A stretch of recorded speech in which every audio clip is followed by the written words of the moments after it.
سرد موسم میں گرما گرم مچھلی کھانے کا لطف ہی اور ہوتا ہے۔ نوشہرہ میں دہکتے انگاروں پر چٹپٹے مسالوں سے تیار مچھلی کھانے میں اتنی لذیذ ہوتی ہے کہ لوگ اس کو کھانے کے لیے دور دراز سے آتے ہیں۔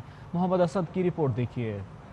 نوشہرہ میں دہکتے انگاروں پر چٹپٹے مسالوں سے تیار گرما گرم پکوان جو اتنی لذیذ ہوتی ہے کہ دور دور سے لوگ نوشہرہ فوڈ پوائنٹ پر اس کو کھانے کے لیے آتے ہیں۔ دریا کابل کا گرما گرم مچھلی اور دیگی مرغا نوشہرہ کے ان ہوٹلوں میں مختلف مسالہ جات میں تیار کیا جاتا ہے۔ یہاں پہ پلاؤ بھی آپ کو ملے گا، مٹن کڑھائی بھی ملے گی، مگر ان کا جو ہے نا دیگی چرگا مشہور ہے۔ مچھلی کو تلنے کے علاوہ یہاں باربیکیو اور گرل پر بھی پکائی جاتی ہے۔ منفرد ذائقے کی وجہ سے یہ مچھلی شوق سے کھائی جاتی ہے۔ فش کے لیے بہت لوگ آتے ہیں، ادھر ہمارے ساتھ دیگی چرگا بھی چلتے ہیں، ادھر اسٹیم چامپ بھی ہوتا ہے، پلیٹر بھی ہمارے پاس ہوتا ہے، مگر زیادہ لوگ نہیں مچھلی کے ادھر آتا ہے۔ نوشہرہ کے ہوٹلوں میں فروخت ہونے والی گرما گرم دیگی مرغا اور دریا کابل کی تازہ مچھلی پورے صوبے میں مشہور ہے۔ کھانے پینے کے شوقین نوشہرہ کے شہریوں کا کہنا ہے کہ سردی میں مچھلی کھانے کا مزہ ہی کچھ اور ہے۔ کیمرہ مین ٹیم کے ساتھ محمد اسد، سچ نیوز نوشہرہ۔